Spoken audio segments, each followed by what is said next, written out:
আসসালামু আলাইকুম। আজকে আমাদের টপিক হচ্ছে আমরা how to check production update. কোন একটা অর্ডারের কত প্রোডাকশন হয়েছে, কার্ডিং কত, সুইং কত, এই জিনিসটা আর কি আজকে আমরা দেখব। আমরা এফআরে চলে আসি। এখানে উপরে যে আপডেট অপশনটা আছে, এখানে যদি এখান থেকে আর কি আমরা কোনো একটা অর্ডারের কি আপডেট সেটা দেখব। এখানে যদি আমি ক্লিক করি, আপডেট প্রোগ্রেসে যাই। আপডেট প্রোগ্রেসে গিয়ে একটু সময় নেয় লোড হইতে।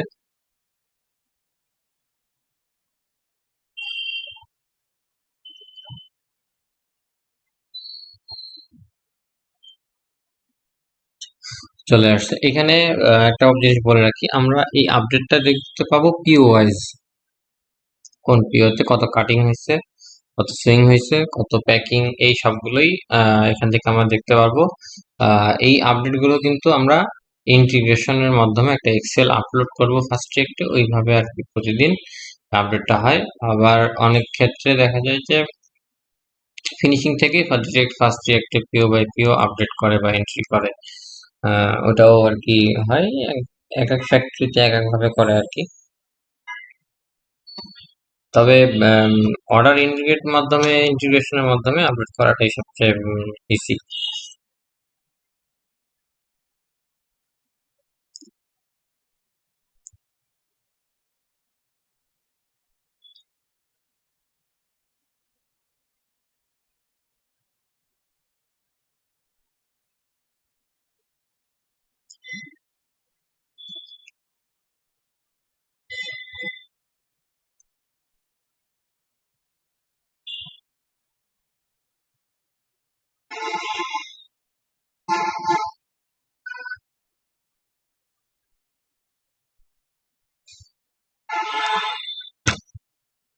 এই আপডেট যে অপশনটা আছে, এটা আমরা সবাই দেখতে পাবো। আহ, সব ইয়েতে অ্যাক্সেস দেওয়া থাকে। আচ্ছা, আমাদের এই ইন্টারফেসটা ওপেন হয়েছে। এখানে অর্ডার রেফারেন্স যে ঘরটা আছে, এখানে আমরা কোনো একটা অর্ডারের নাম্বার যদি লিখে দিই, প্রথমে যে অর্ডারটা আসছে এটাতে যদি ক্লিক করি, এটা অনেক পুরাতন একটা অর্ডার। দেখেন এখানে অর্ডার কোয়ান্টিটি হচ্ছে 1339।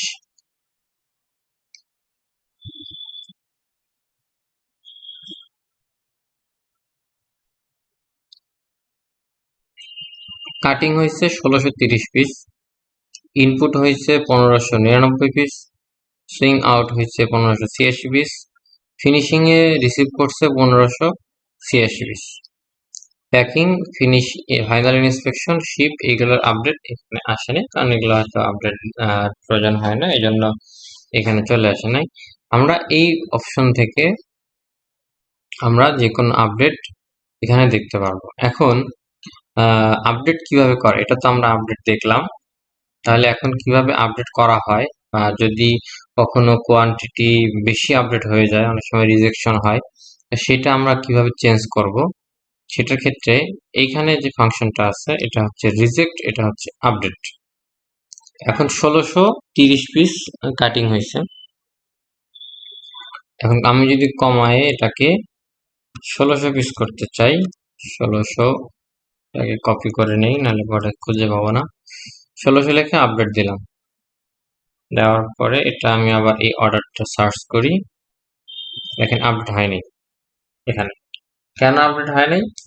ও যেটা অলরেডি আপডেট আছে সেটাতে কখনোই আসবে না, সেটার চেয়ে বেশিতে আসবে। আমি যদি এখানে 1650 দেই, দিয়ে আপডেট দেই, দেখেন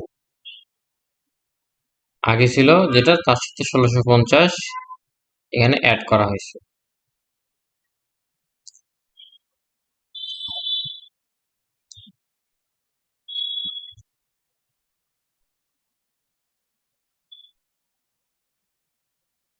3280 হয়ে গেছে। এখানে এটাকে আমি আবার 1600 করে 1630 যদি আপডেট করি,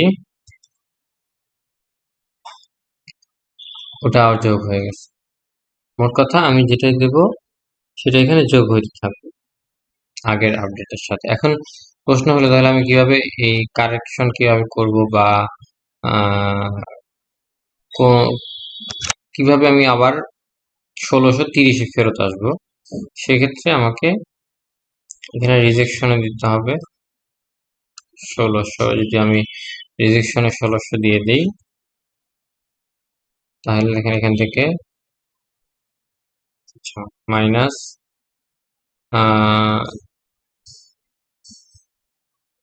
4910 আপডেট। এখন এটা 0 হয়ে গেছে। আমাদের এখানে ছিল কত? 1630।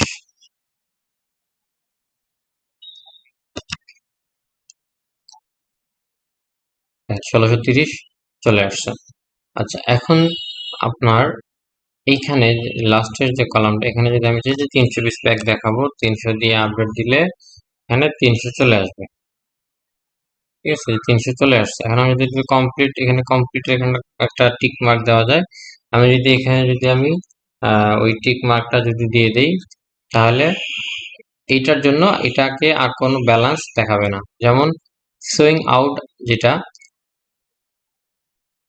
1300 স্ট্যাপটা ছিল 1339 পিস, এর মধ্যে সুইং হয়েছে, অ্যালোকেটেড ছিল 1586 পিস, 1586 পিস আমার সুইং হয়ে গেছে। ঠিক আছে, তাহলে এটাতে আর কোনো ব্যালেন্স নাই। এখন এইটাতে যদি 1586 1300 পিসের জায়গায় যদি আমি এখানে যদি 1000 পিস থাকতো, তাহলে আমার 339 পিসের স্ট্রাইপ শো করতো। কিন্তু আমি যদি এখানে টিক মার্ক দিয়ে দিতাম, দিয়ে যদি আপডেট দিয়ে দিই, তাহলে ওই যে স্ট্রাইপটা ওইটা আর শো করবে না, ব্যালেন্স কম থাকবে। এটা কেন প্রয়োজন হয়? এটা প্রয়োজন হয় এই জন্যই, অনেক সময় সুইং আর করা হয় না, শর্ট শিপমেন্ট করা হয়। সেক্ষেত্রে ওই স্টেপটা কি করব, সেই স্টেপটা আমরা এখানে ব্যালেন্স দেখাই দিই যে এটা ব্যালেন্স আছে, এটা আর সুইং হবে না। ঠিক আছে, এইভাবে আর কি এই আপডেট এখান থেকে করা হয়। এখান থেকে আপনার কাটিং, ইনপুট, আউটপুট, ফিনিশিং সবকিছুই এই অপশনটা থেকে আমরা আপডেট করতে পারবো। আচ্ছা, এরপরে আমাদের যে টপিক হচ্ছে how to update efficiency and learning curve in first year software. আমরা কিভাবে কোনো একটা স্ট্রাইপের ইফিসিয়েন্সি এবং লার্নিং কার্ভ, যেটা বা প্রতিদিন ইফিসিয়েন্সি কিভাবে চেঞ্জ আসবে, সেইটা কিভাবে আমরা সফটওয়্যারে আপডেট করব। একটা নতুন একটা অর্ডার যখন লাইনে দেওয়া হয়, তখন প্রথম দিন ওর ইফিসিয়েন্সি থাকে সবচেয়ে কম, পরের দিন একটু বেশি হয়, তারপরের দিন আর একটু বেশি হয়, একদিন গিয়ে এটা ম্যাক্সিমাম লেভেলে চলে যায়, যেটা স্যাচুরেটেড যে সিএনজি সেটাতে চলে আসে। এখন সব প্রোডাক্টের ক্ষেত্রে সেম আসে না, কোনটা ক্ষেত্রে 2 দিন, 3 দিন, কোনটা 10 দিন। এটা হচ্ছে প্রোডাক্টটা কতটুকু ক্রিটিক্যাল তার উপর নির্ভর করে লার্নিং কার্ভ কতদিনের লার্নিং কার্ভটা দিতে হবে। আমরা যদি এখানে প্রথম যে এই অর্ডারটার স্টেপটা যদি আসছি, এখানে লার্নিং কার্ভ কি দেওয়া আছে, আমরা এই অপশন যে ভিডিওটা ছিল এখানে আমরা দেখছি, এখান থেকে লার্নিং কার্ভ চেক করা যায় কি লার্নিং কার্ভ দেওয়া আছে। এখানে যদি আমরা আসি, দেখেন এটাতে কোনো লার্নিং কার্ভ দেওয়া নাই। প্রশ্ন হতে পারে কেন লার্নিং কার্ভ দেওয়া নাই। কারণ একটা অর্ডার দীর্ঘদিন থেকে চলবে, প্রথম প্রথম যে পিওটা সেটাতে শুধু লার্নিং কার্ভ দেবো, পরের পিওতে তো আর লার্নিং কার্ভ দেওয়ার কোনো দরকার নেই, কারণ অত প্রথম 3 দিনেই পিকে উঠে যাবে। এই জন্য এটাতে কোনো লার্নিং কার্ভ নাই। কিন্তু এখানে দেখেন অনেকগুলো ফাংশন আছে, আমরা চাইলে এখান থেকে যে কোনো একটা লার্নিং কার্ভ যেটা এই অর্ডারের সাথে চলবে দেওয়া যাবে। সুইট শার্ট, আপনার যদি মনে হয় যে একটা সুইট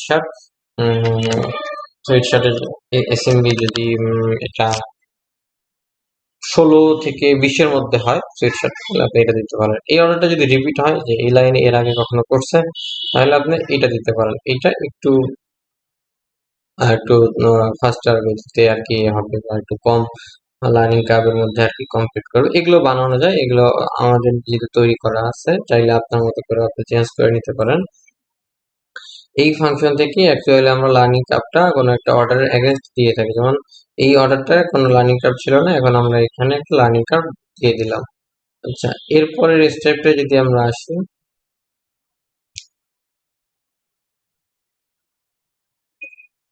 এটাতে কোনো লার্নিং কার্ভ দেওয়া নাই কেন? কারণ এই অর্ডারটা এইখান থেকে শুরু হয়েছে, এই পর্যন্ত চলবে। শুধুমাত্র প্রথম যে স্টেপটা, এই স্টেপে লার্নিং কার্ভ দেওয়া আছে, পরের গুলোতে লার্নিং কার্ভ দেওয়ার প্রয়োজন নাই। আচ্ছা, এরপরে এই এইটাই এই হলো আমাদের লার্নিং কার্ভ দেওয়ার পদ্ধতি বা সিস্টেম। এই ফাংশন থেকে আমরা লার্নিং কার্ভটা দিয়ে থাকি।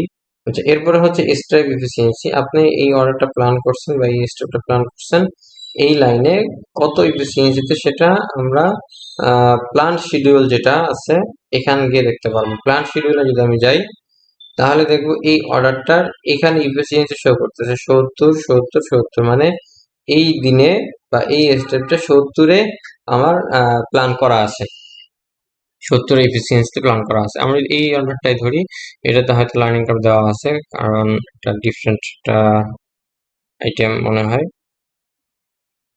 এটাতে লার্নিং কার্ভ দেওয়া আছে, দেখেন কিভাবে। প্রথমে 24, তারপর 30, তারপর 35, এরপরে তো শুক্রবার ওই দিন বাদ, তারপর 40, 45, তারপর 45 করে 3 দিন, তারপরে 50, তারপর শুক্রবার 50 করে আর কি। এরপরে এই অর্ডারটা চলতে থাকবে। এখন আপনি এখান থেকে দেখতে পারলেন যে এফিসিয়েন্সি এভাবে দেওয়া আছে। এখন আপনি চান যে প্রথমে 40 এফিসিয়েন্সি না, এই অর্ডারটা 20 এবং ম্যাক্সিমাম স্যাচুরেশন পর্যায়ে গিয়ে এটা 45 হবে। যদি এরকম একটা ইয়ে দিতে চান, তাহলে আপনাকে রাইট বাটন ক্লিক করে প্রপার্টিজে যাবেন। স্ট্রাইপ এফিসিয়েন্সি আমরা যেহেতু কমাবো, স্ট্রাইপ এফিসিয়েন্সিটা আমরা 90 দিলাম, আপডেট দিলাম। এখন দেখি আমরা কত হচ্ছে। প্ল্যান শিডিউল এখানে 22 চলে আসছে এবং এটা 45-এ চলে আসছে। ঠিক আছে। এইভাবে আমরা এফিসিয়েন্সি চেঞ্জ করতে পারি। এফিসিয়েন্সি কখন বা কেন চেঞ্জ করা হয়? এফিসিয়েন্সি মূলত চেঞ্জ করা হয় যে আপনি যে লার্নিং কার্ভ দিচ্ছেন সেভাবে আউটপুট আসতেছে না, লাইন আর লার্নিং কার্ভ নেই, ম্যাক্সিমাম আউটপুট আসতেছে ওর ক্যাপাসিটি অনুসারে বা এফিসিয়েন্সি অনুসারে। এবং সেই এফিসিয়েন্সিটা আপনি যেভাবে লার্নিং কার্ভ দিচ্ছেন তাতে আসার কথা ছিল 50, কিন্তু অ্যাকচুয়ালি আসতেছে 40। সেক্ষেত্রে আপনি যদি 50-এ রাখেন, তাহলে আপনার সিস্টেম দেখাবে যে আপনি একদিন আগে বা 2 দিন আগে অর্ডারটা শেষ হয়ে যাবে। কিন্তু অ্যাকচুয়ালি ওই লাইনের এফিসিয়েন্সি কম থাকার জন্য ও কিন্তু একদিন পরে গিয়ে শেষ হবে।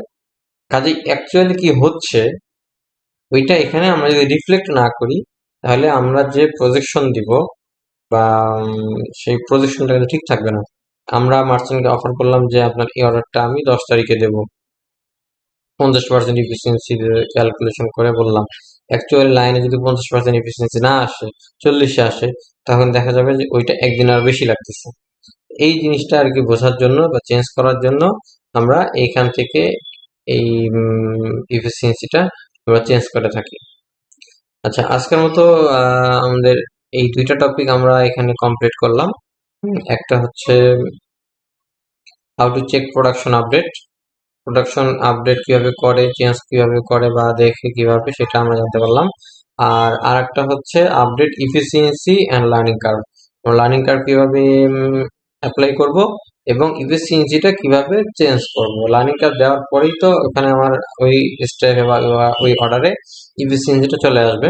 কিন্তু সেই ইফিসিয়েন্সিটাকেও যদি আমরা চেঞ্জ করতে চাই লার্নিং কার্ভ ঠিক রেখে, সেক্ষেত্রে আমরা ওই স্ট্রাইপ এফিসিয়েন্সিটা চেঞ্জ করে দিলেই এফিসিয়েন্সিটা অনেকটা কমে বা কমে আসবে বা বেড়ে যাবে। ঠিক আছে। ঠিক আছে, ভালো থাকবেন।